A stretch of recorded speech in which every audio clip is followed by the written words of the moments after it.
গোপালগঞ্জে এনসিপির সমাবেশে বাধা দেয়া এবং হামলার ঘটনার প্রতিবাদে ঢাকা বিশ্ববিদ্যালয়ের রাজু ভাস্কর্যের সামনে বিক্ষোভ মিছিল ও সমাবেশ করেছে ইনকিলাব মঞ্চ।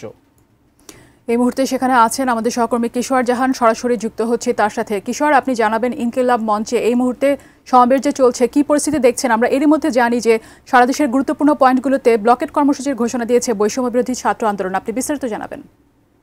তো গোপালগঞ্জে আসলে যে ঘটনাটি ঘটেছে, এনসিপির এই সমাবেশের পরে হামলার প্রতিবাদ স্বরূপ কিন্তু ওনারা 5:30টায় রাজু ভাস্কর্য থেকে কিন্তু অবস্থান কর্মসূচির ঘোষণা দিয়েছিল।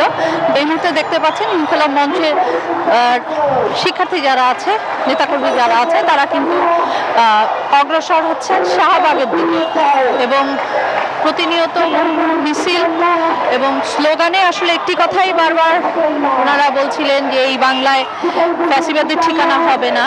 এবং গোপালগঞ্জে আসলে যে এই ঘটনাটি ঘটেছে সেটার প্রতিবাদ জানাতেই কিন্তু মূলত ওনাদের এই মিছিল এবং মিছিল নিয়ে ওনারা অগ্রসর হচ্ছিলেন। শাহবাগ থানার ওখানে ওনারা অবস্থান কর্মসূচি করবেন সেরকমটি কিন্তু জানিয়েছেন আমাদের বারবার। এবং গোপালগঞ্জ থেকে আসলে আজকে সারাদিন আমরা যেরকমটি দেখেছি এনসিপি সমাবেশের পরে সেখানে নেতাকর্মীদের উপর ছাত্রলীগের হামলা, তার প্রতিবাদেই মূলত এই মিছিল। এবং এখানে সাধারণ শিক্ষার্থী যেমন আছেন, জুলাই যোদ্ধা যারা আছেন, তারাও কিন্তু অনেকে এখানে এসছেন এবং এখানে অংশ নিয়েছেন। গোপালগঞ্জকে স্বাধীন করার দাবিতে, আসলে দিল্লি থেকে গোপালগঞ্জকে স্বাধীন করার দাবিতে এই বিক্ষোভ মিছিল। দেখতেই পাচ্ছেন ওনারা কিন্তু আসলে মিছিল নিয়ে শাহবাগে অবস্থান করবেন এরকমটি জানিয়েছেন আমাদের। একটু ওনাদের থেকেই জানবো ওনাদের আসলে কর্মসূচিটি কি। আমাদের পরবর্তী কর্মসূচি হচ্ছে আমরা এখান থেকে এখন গোপালগঞ্জে হামলার প্রতিবাদে আমরা এখানে অবস্থান কর্মসূচি পালন করব এবং আমাদের পরবর্তী কর্মসূচি সেটা হচ্ছে আমরা ঢাকা টু গোপালগঞ্জ আমাদের লং মার্চ হবে।